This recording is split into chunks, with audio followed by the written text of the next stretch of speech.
Hello everyone, welcome back to the class. So dear children, you had complete 3 days you spent on your enjoyment and celebrations. You had your Eid and then happy Raksha Bandhan. So wishing you happy Eid and happy Raksha Bandhan. So dear student, after that we will be reading today about your history chapter आपका 5 होगा chapter 5. In this chapter we will learning about what books and burials tell us. तो इस chapter में हम ये समझेंगे कि books और बरियाल से हमें कैसे हिस्ट्री के बारे में पता चलता है, यानी कि अतीत के जो सिविलाइजेशन है, अतीत के जो सोसाइटी है, उसके बारे में हमें क्या क्या पता चलता है बुक्स और बरियाल से, वो सीखेंगे. बुक्स तो आपको पता ही है. बरियाल्स क्या होता है, जो कि जो the dead body of the peoples are cemented, that is called burials. Dead body को प्रिजर्व करके रखा जाता है, उसको बरियाल्स कहा जाता है. So what kind of knowledge we get from this thing, तो इसमें हम देखेंगे. राइट. तो अब तक हम चैप्टर कर चुके हैं, 4 चैप्टर हो चुका है. ये है आपके 5 नंबर का चैप्टर है. तो चैप्टर का शुरुआत इस तरह होता है, देखते हैं. तो ये कैसे होता है ना, Mary visits the library. Mary is a young girl like you people. आपके जैसे एक छोटा सा बच्ची है जो कि लाइब्रेरी एक दिन जाती है. तो उसमें क्या देखते हैं. Right. She accompanied by the class and the teacher to the school library. She found the large volumes of books in the library and surprised at the well-furnished and vast numbers of books. देखो, she visits the library for the first time with her class and the class teacher. Class teacher वो जो students लोगों के साथ और class teacher के साथ जाती है. एंड लाइब्रेरी में देखती है कि बहुत बड़ा होता है, बहुत बड़ा सा एक लाइब्रेरी था उसके जो स्कूल के लाइब्रेरी. एंड उसमें बहुत सारी किताबें that were all well furnished, well decorated on different shelfs में वो सज्जित हुआ था. She moved inside the library. She went near the different book shelf. बहुत सारे बुक्स देखी वो. And she was very much surprise. कौन? मेरी लाइब्रेरी में घूम रही है. And at that time she came near a book shelf. एक बुक सेल्फ के पास आ जाती है. ओके. उसी टाइम जो घूमने के टाइम एक बुक सेल्फ के पास आ जाती है. एंड देयर हर टीचर बताते हैं कि वो ना the self contains few of the old religious books. बहुत सारे रिलीजियस बुक्स है उसके अंदर. बहुत सारे रिलीजियस बुक्स के बारे में बताते हैं. और उनमें उधर से ये चैप्टर के शुरुआत होता है कि वो रिलीजियस बुक्स के बारे में बताते हैं. उसके बाद वो एंशिएंट वेदा के बारे में भी बताते हैं. किसके बारे में? एंशिएंट वेदा के बारे में बताते हैं. अच्छा, ये रिलीजियस बुक होता क्या है? कौन कौन सा रिलीजन के बारे में आप लोग जानते हैं? आप बता सकते हैं कौन कौन सा रिलीजन आपके पास आप देखते हैं? What sort of religion you see around you, और कौन कौन सा रिलीजन यू नो अबाउट? कौन कौन सा रिलीजन के बारे में जानते हो? अच्छा, ठीक है, मैं आपको बताता हूँ. जैसे कि आप सुने होंगे, कंट्री में मुस्लिम है, हम लोग के कंट्री में हिंदू है और क्रिश्चियन है. इसके अलावा बहुत सारे रिलीजन्स है, जैसे बुद्धिस्ट, जैन. ओके. और उन सारे रिलीजन्स का एक एक रिलीजियस बुक होता है. एक रिलीजियस स्क्रिप्चर्स होता है. रिलीजियस स्क्रिप्चर यानी कि रिलीजियस बुक होता है. राइट. रिलीजियस स्क्रिप्चर भी कहते हैं, स्क्रिप्चर भी कहते हैं और बुक भी कहते हैं, टेक्स्ट भी कहते हैं इसको, religious text. Okay. Holi text. तो उनमें से जो हिंदू लोगों का वेद होता है, गीता होता है, 3 पुराणस होता है, ये सारे होता है. लेकिन अब बहुत सारे रिलीजन का एक एक होता है. तो इसमें मैं कलेक्शन करके बताया हूँ. ये आपके चैप्टर के रिलेटेड ही है, जो कि आपकी जनरल नॉलेज को बढ़ाएगा. जैसे कि आपकी क्रिश्चियन रिलीजन के बारे में सुने हो. You know the founder of the Christianity is कौन थे? Jesus Christ. उनकी होली स्क्रिप्ट क्या है? Holi script the Bible. Okay, जो कि न्यू टेस्टामेंट, ओल्ड टेस्टामेंट और न्यू टेस्टामेंट दोनों को मानते हैं क्रिश्चियनिटी के लोग। उसके बाद मुस्लिम का कुरान होता है, हिंदू का वेद होता है, वेदस होता है, गीता होता है और बहुत सारे पुराना धर्म ग्रंथ होता है। बुद्धिज़्म का Tripitaka written in Pali language, Veda written in Sanskrit language, Quran written in Arabic language. Okay, तो ये सारे बारे में लिखा हुआ है। सिखिज़म गुरु ग्रंथ साहिब, याद करना है ये सारे। जुदाइज़म, ये हिब्रू बाइबल्स इसको कहा जाता है। ये बहुत सारे रिलीजन के बारे में मैं बताया हूँ, उसको याद करना है। You can take the screenshot in order to have a clear idea about all the religions and their religious text, उनके बारे में जानने के लिए।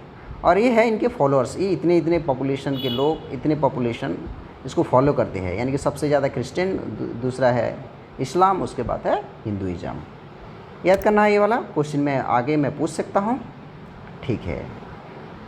तो अभी हम वेद के बारे में जानेंगे, जो कि ये वाला पढ़ेंगे, जो कि भारत के हिस्ट्री के बारे में वेद से हमें बहुत कुछ जानकारी मिलता है, क्योंकि Veda was the oldest book in the world, सबसे पुराना माना जाता है, वन ऑफ द ओल्डेस्ट माना जाता है, जिसके जो कि हिस्ट्री ऑफ इंडिया के बारे में बताता है, भारत की अतीत के बारे में, भारत के इतिहास के बारे में बताता है।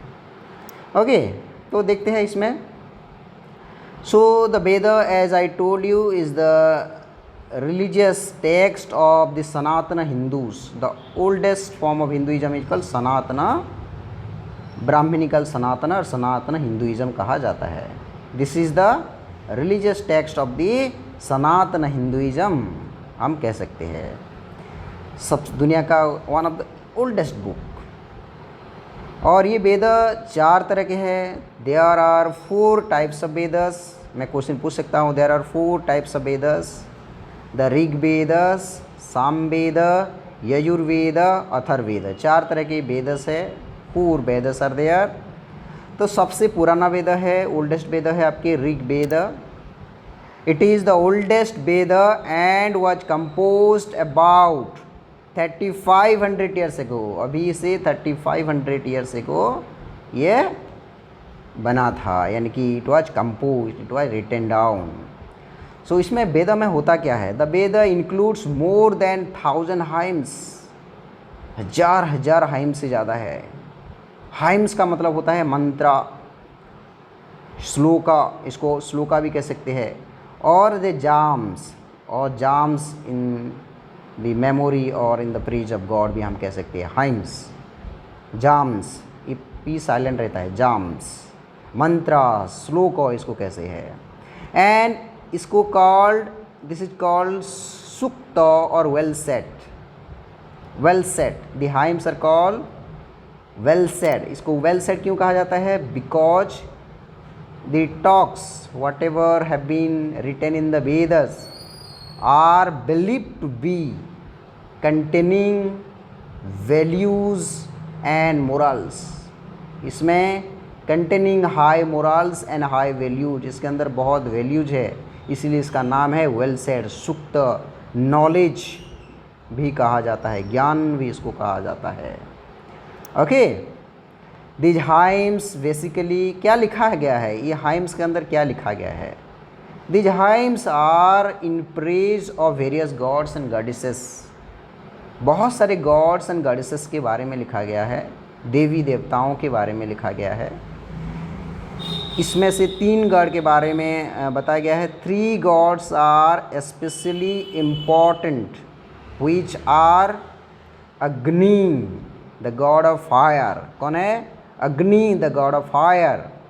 Indra, a warrior god, the god of war. And Soma, Soma the god of wine. ऐसा वाइन नहीं है जो कि पायस वाइन होता है, that is tribute to the god और sacrifice before the god, which is given to the god. A kind of wine, एक kind of wine होता है जिसको भगवान को अर्पित किया जाता है। इसके बारे में ये बताया गया है। उनके नाम सोमगढ़ था। सोमरस के बारे में सुने होंगे, सोमरस यानी कि मदिरा, पायस मदिरा। ओके, विच आर पायस मदिरा, पुण्य मदिरा, right, which were given to the god, given to the god with रेवरेशन, सम्मान के साथ ये दिया जाता था। उनमें से एक गढ़ का नाम होता था सोमागढ़। सो दी हाइम्स और जाम्स वेयर कंपोज्ड बाय सेजेस। तो इसको who had written the Vedas, who had written the Vedas, Vedas कौन लिखे हैं। द हाइम्स और जाम्स वेयर रिटन और कंपोज्ड बाय सेजेस। सेजेस का मतलब highly revered people, highly revered people, educated people, knowledgeous people, wise people.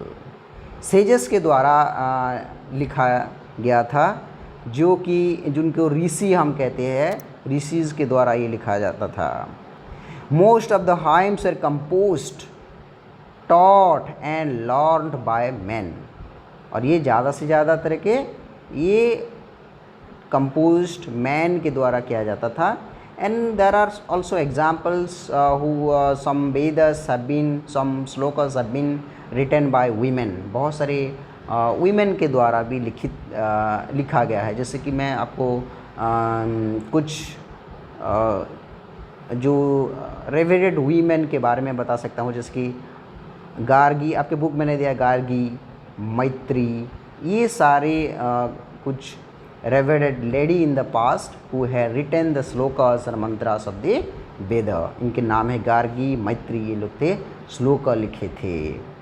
And the Veda is in old और Vedic Sanskrit, in the old और वैदिक संस्कृत में लिखा गया है। आजकल का संस्कृत से ये थोड़ा अलग है, राइट। तो वैदिक संस्कृत में लिखा है। कौन सा लैंग्वेज में लिखा है ना, what is the language of the Veda, Sanskrit language. The Rig Veda was recited and heard rather than read. इसको रिसाइट किया जाता था, रिसाइट विथ, रिसाइट का मतलब क्या है, to sing with proper rhythm, with proper flow of the stanzas, flow proper stanzas से गाना होता है, प्रॉपर रिदम से गाना होता है, यानी कि डिफरेंट अच्छे सुर से गाना जो होता है उसको रिसाइट कहा जाता है। ओके, रिसाइट अलग होता है, रीडिंग अलग होता है। रिसाइट मतलब with proper rhythm, pronunciation, okay, के हिसाब से गाना होता है। ये जैसे कि पोएम जैसे गाते हैं उसको रिसाइट कहा जाता है। प्रोज को हम रीड करते हैं, पोएम को हम रिसाइट करते हैं। ओके, आवृत्ति। तो इसको ये कहा जाता था, मैं आपको मैं बताऊंगा कैसे रिसाइट करते थे इसको। The Rig Veda was recited and heard rather than read. It was written down several centuries after it was first composed and printed less than 200 years ago. So Vedas were only remembered, Vedas were remembered generation after generation, generation after generation। इसलिए इसको श्रुति भी कहा जाता था, इसको श्रुति कहा जाता था, क्योंकि इसको सुन के याद करना पड़ता था। इसका नाम इसलिए श्रुति भी हुआ करता था। ओके, और इसको नहीं लिखा जाता था। It was passed from one generation to another generation. The teachers were passing the knowledge, passing the Veda from one generation to another generation. And the teachers were highly qualified, highly qualified, highly knowledgeous. They were some like divine people, बहुत ही तेज दिमाग के थे, तभी तो इतने सारे book याद करके यानी कि रट्टा लगा के रखते थे, उसको रिसाइट करके, उसको याद करके जनरेशन के आफ्टर जनरेशन रखते थे। और अच्छे टीचर आएंगे, अच्छे स्टूडेंट आएंगे तो उसको याद कर पाएगा। लेकिन अभी हम क्या कर रहे हैं, हम लोग को प्रिंटेड बुक अभी कर रहे हैं, प्रिंटेड बुक से हम पढ़ रहे हैं, मन होगा तो पढ़ रहे हैं। लेकिन पहले एक एक बुक को याद करना पड़ता था, इतने सारे वेदों को याद करते थे, इतने सारे वेदस को याद किया जाता था, इसलिए इसको श्रुति कहा जाता है। आपके बुक में नहीं है, मैं आपको बता रहा हूँ। देखिए इसमें अभी हम क्या कर सकते हैं, बहुत सारे इसमें जो हमें जो समझ में आ गया है, हम देखते हैं कितने समझ में आएगा। कुछ क्वेश्चन बनाए, उसमें आप रिप्लाई कराना है इसमें। ओके, उसको पढ़ के तुरंत ही एक बार ये करने के बाद उसको रिप्लाई करना है। देखते हैं क्या समझ में आया आपको। बताता हूँ कुछ क्वेश्चन इधर। यस, सो कंसेप्ट 1 क्या था, वेदस के ऊपर था, वेदस के बारे में था। आपको बताना है what is Vedas, what is Vedas और व्हाट आर वेदस। वेदस क्या होता है, Veda is the oldest book, one of the oldest book in the world. It is the religious book of the Sanatana Hinduism। आप बता सकते हो, लिखना है आपको इसमें, कमेंट में आप लिख दीजिएगा कितना याद आ रहा है, देखते हैं। What are the types of Veda, कितने तरह के वेदस है और उसका नाम क्या है आपको बताना है। When was Rigveda written, Rigveda कब लिखा गया था आपको बताना है, राइट। देखते हैं कितना याद हो रहा है। अब लिखना है एक कोई किसी एक कंसेप्ट करना है, 3 कंसेप्ट के हिसाब से मैं दिया हूँ, 3 कंसेप्ट में 5-5 क्वेश्चन दिया हूँ। लास्ट वाला 3 क्वेश्चन है। What has been written in the Rigveda, Rigveda में क्या लिखा गया है, ऋग्वेद में क्या लिखा गया है आपको बताना है। Okay, then who had compose the hymns of Veda, who had compose the hymns of Veda, Vedas के हाइम्स कौन लिखते थे, ये भी मैं बताया अभी के अभी। ओके, वीडियो एक ही बार देखना है और उसको तुरंत रिप्लाई करना है। जो अच्छे से रिप्लाई करेगा उसका नाम मैं नेक्स्ट वीडियो में बताऊंगा कि कौन कौन अच्छे रिप्लाई किए थे। समझ में आ रहा है? तो हम देखते हैं आगे। इसको प्रैक्टिस भी करना है, कॉपी में भी लिखना है और इधर भी लिखना है। चलो आगे देखते हैं हम लोग। नेक्स्ट हम पढ़ेंगे Sanskrit and other language. Sanskrit and other language book से पढ़ना पड़ेगा, जो कि हम बुक से पढ़ेंगे अभी, ठीक है। तो चलो अभी हम देख लेते हैं संस्कृत एंड अदर लैंग्वेज। देखो संस्कृत जो कि हम वेद लिखा गया था, वेद के बारे में, वेद जिसमें संस्कृत लैंग्वेज में लिखा गया था, एंड उसके साथ साथ अदर लैंग्वेजेस भी है, उसके बारे में हम जानेंगे इसमें। देखो बच्चों, इसमें ये बताया गया है Sanskrit is part of a family of language जैस known as Indo European language. Sanskrit language एक भाषा फैमिली का है, जिस भाषा फैमिली का नाम है इंडो यूरोपियन। इसको इंडो आर्यन भी कहा जाता है, इंडो आर्यन, और इंडो ईरानियन भी इसको कहा जा सकता है, ईरानियन भी कहा जाता है, क्योंकि वो ईरान इराक एरिया की जो पर्शियन लैंग्वेज है वो भी इसमें जोड़ा है। इंडो आर्यन क्यों कहा जाता है कि इंडियन की लैंग्वेज है। इंडो यूरोपियन क्यों कहा जाता है, यूरोप के लैंग्वेजेस है। ये सारे लैंग्वेजेस में क्या है ना, there is some commonality between these languages, there is some commonality between all these languages and therefore they form a language family. तो ये देखो, ये जितने भी लैंग्वेज हम फैमिली बात करेंगे, उसी फैमिली मेंबर के जितने भी लैंग्वेज होंगे, उनके बहुत सारे वर्ड्स, बहुत सारी चीज़ों, थोड़ा बहुत क्या रहता है, सिमिलर रहता है। ओके, देखो इसमें Sanskrit is a part of a family of languages known as Indo Aryan, known as Indo Aryan. Some Indian languages such as Assamese, Gujarati, Hindi, Kashmiri and Sindhi. इसके अलावा बहुत सारे लैंग्वेजेस भी है जो कि ये इंडो यूरोपियन लैंग्वेज ग्रुप में आते हैं, इसलिए इसको इंडो आर्यन भी कहा जाता है। एशियन लैंग्वेज से सच एज पर्शियन, अभी बताया, इराक ईरान की language, and many European language जैसे कि English, French, German, Italian and Spanish belong to this family. इसको इंडो यूरोपियन फैमिली कहा जाता है। So now you can say what are the different languages come under the Indo European language family. Indo European language family में क्या आता है, Greek भी आता है, जर्मन भी आता है, आसामी आता है, गुजराती आता है, कश्मीरी आता है, जो जितना भी है आपको याद करना है। Okay, and why are they called a language family, because they are called a family because they originally had words in common, क्योंकि इनमें बहुत सारे वर्ड्स मिलता जुलता है, यानी कि मिलती जुलती है, तो इसलिए इसको एक कॉमन फैमिली कहा जाता है, एक फैमिली कहा जाता है, लैंग्वेज फैमिली कहा जाता है। जैसे कि मातर इन संस्कृत, माँ in Hindi, mother in English. मातर इन संस्कृत, माँ in Hindi and mother in Sanskrit. तो ये एक ही फैमिली का है, तो इसलिए ये सेम हो रहा है। ओडिया में भी हम माँ ही बोलते हैं, ओडिया में भी माँ बोलते हैं। समझ में आ रहा कि नहीं? जो ओरिजिनल लैंग्वेज में माँ ही हम लोग बोलते हैं।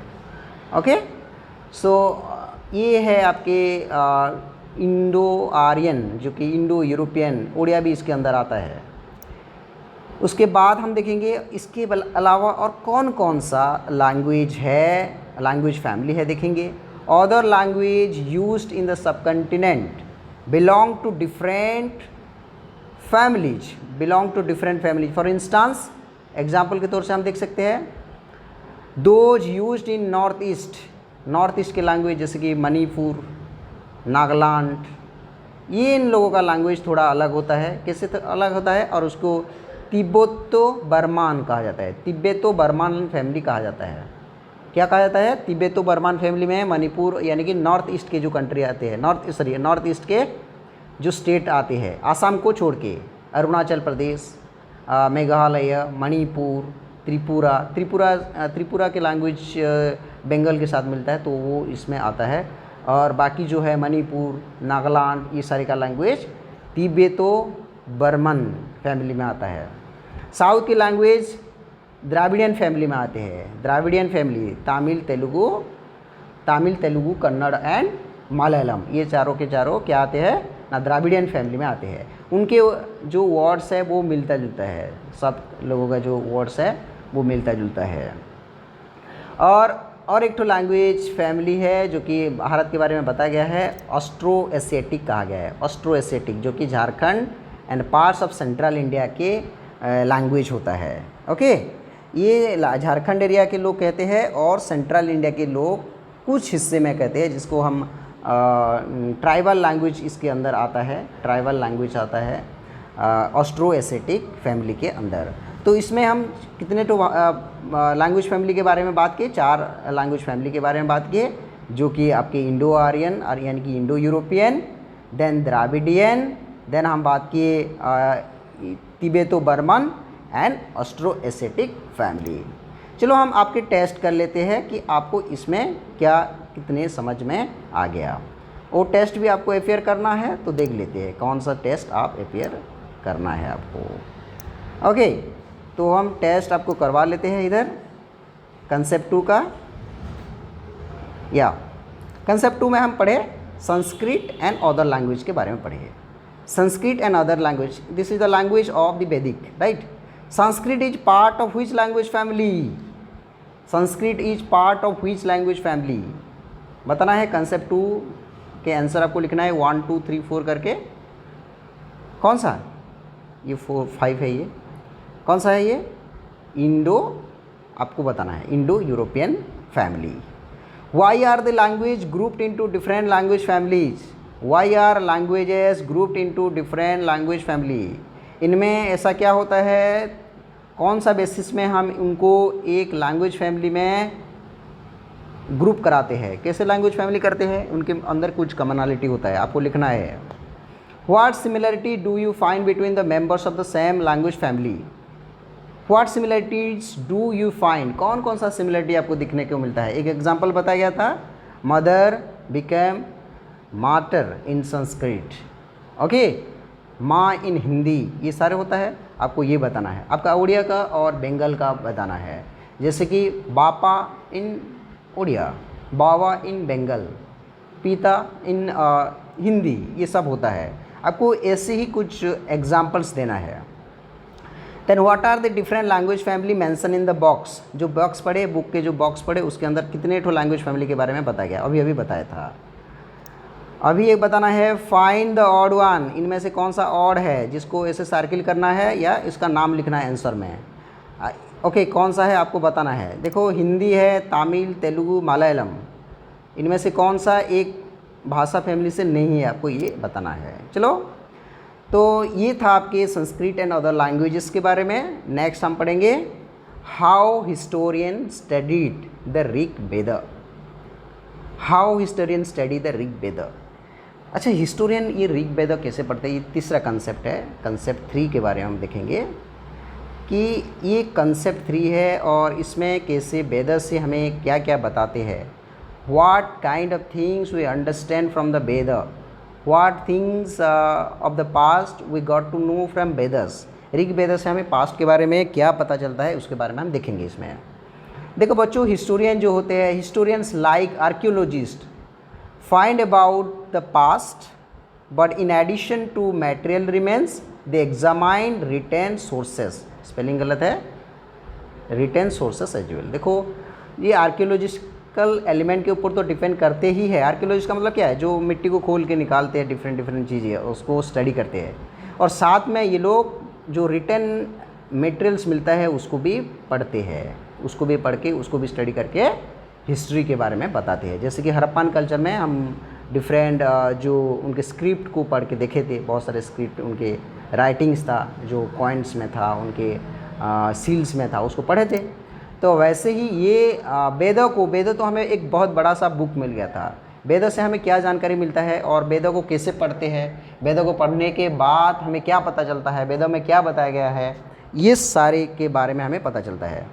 तो इसमें वेदों तो हाइम्स में लिखा गया है, और हाइम्स को कैसे वो पढ़ते थे या रिसाइट करते थे? रिसाइट करते थे। मैं आपको बताऊंगा कैसे रिसाइट करना होता है, proper intonation, stress. Okay, the way of reciting should be different. Some hymns in the Rigveda are in the form of dialogues. Dialogues का मतलब है कन्वर्सेशन में है, बहुत सारी चीज़ें कन्वर्सेशन में भी है, कन्वर्सेशन वे में लिखा गया है। ओके, एक बंदा बोला, दूसरी बात, हम लोग जो क्लासरूम में ड्रिल्स कराते हैं ना, इंग्लिश क्लासेस में ज़्यादातर ये किया जाता है, आपके लैंग्वेज के क्लासेस में रोल प्ले जो करते हो, तो डायलॉग्स के हिसाब से लिखा जाता है। पोएम्स भी डायलॉग्स के हिसाब से लिखा गया है। And a dialogue between a sage named Vishwamitra and 2 rivers. देखो, रिवर्स के साथ बात कर रहे हैं ऋषि विश्वामित्र ने। तो ऐसा एक राइटिंग्स मिला है, और वो राइटिंग्स को हिस्टोरियन लोग पढ़ के उसी टाइम की हिस्ट्री के बारे में बता रहे हैं, जो कि मैं अभी आपको बता रहा हूँ। तो मैं आपको अभी वो पढ़ के सुना देता हूँ क्या क्या है, मैं आपको पढ़ के सुनाता हूँ। क्लियर? तो चलिए उधर हम जाते हैं। या so now you can see that this is the Veda के एक राइटिंग्स मिला है, that has been found in Kashmir में एक मिला है। A page from manuscript of Rigveda. Manuscript का मतलब written on hands, which is written on hands, इसको मनुस्क्रिप्ट कहा जाता है। The manuscript of the Rigveda on the bark found in Kashmir में ये मिला है। About 150 years ago it was used to prepare one of the earliest printed text of the Rig Veda as well as in English translation. It is now preserved in library in Pune, Maharashtra में रखा गया है। चलो हम अभी dialogue पढ़ते हैं। किन के डायलॉग ना? जो विश्वामित्र किसके साथ डायलॉग किए हैं, बातचीत किए हैं ना? 2 रिवर्स के बारे में, 2 रिवर्स के साथ बात की है, जो कि सतलेज और बीज रिवर के साथ बात की है। मैं बाद में सतलेज और वो बीज रिवर दिखाऊंगा। So this is the verse, this is the poem, this is the verse, this is poem होता है स्टैंजा के जैसे पंक्ति, वर्स का मतलब स्मॉल पोएम्स होता है। तो ये पोएम्स कैसे होता है? देखो, विश्वामित्र ने कुछ बोल रहे हैं and the rivers are replying some way. Vishwamitra, o rivers come down from the mountains like 2 swift horses, like 2 shining cows that lick their calves. You move like chariots to the sea through the power of Indra. You are full of water and wish to unite with one another. So this is Vishwamitra is saying this way, यानी कि I was reciting, okay, reading with proper way is called recitation. O rivers, Vishwamitra is addressing the rivers with proper reveration, with proper संबोधित कर रहे हैं, सम्मान के साथ संबोधित कर रहे हैं। Come down from the mountains like swift horse, swift यानी कि speed, Tej horse, like 2 shining cows that lick their calves. Cow जैसे आइए, यानी कि स्विफ्ट हॉर्सेस के जैसे आइए, यानी कि जेंटल होके आइए, ऐसे बता रहे हैं। Right, come down from the mountains like 2 swift horses, like 2 shining cows that lick their calves.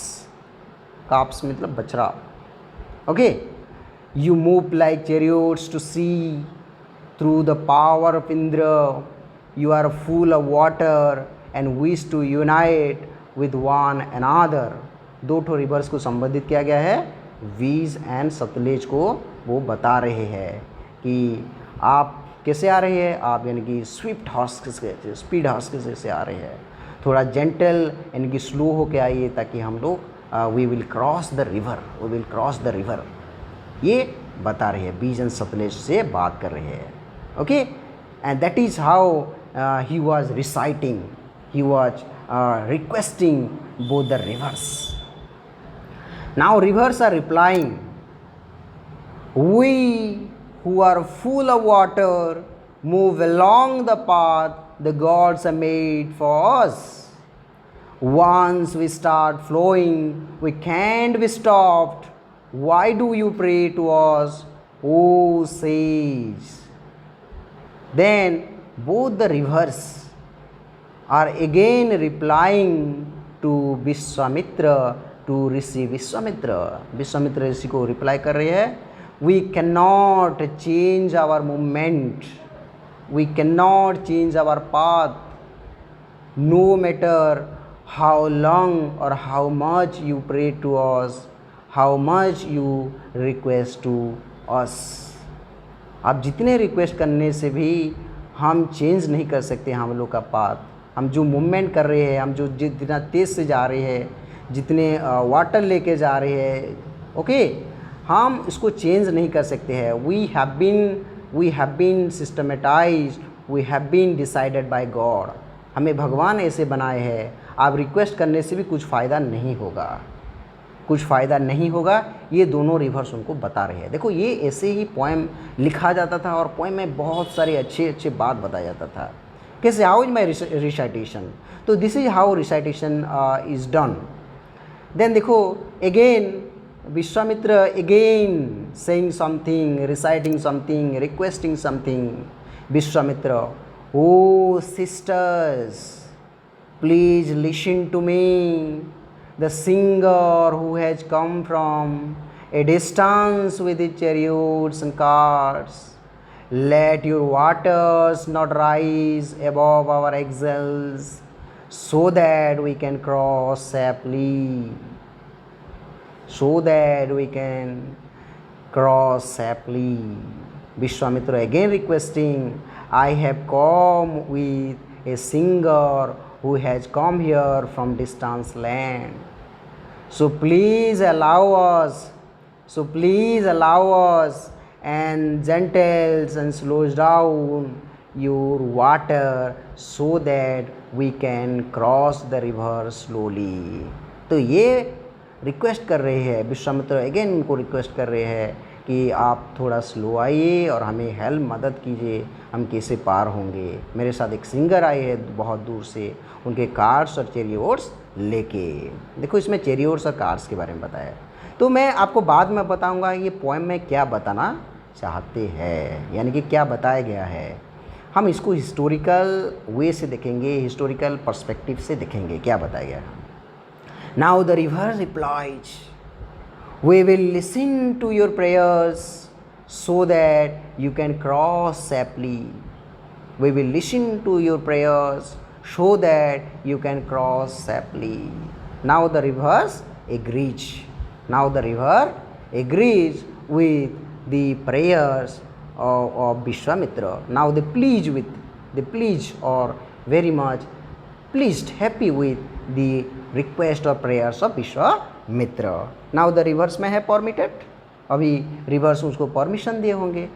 तो इसमें ये तो भगवान के बारे में बताया गया है. The two rivers have been considered as goddesses. उनको दो गॉडेसेस के हिसाब से लिया गया है, जिसमें ऋषि विश्वामित्र ने उनको रिक्वेस्ट कर रहे हैं कि उनके मूवमेंट स्लो करने के लिए या उनके वाटर कम करने के लिए, ताकि ये लोग पार हो सके. कौन कौन सा रिवर?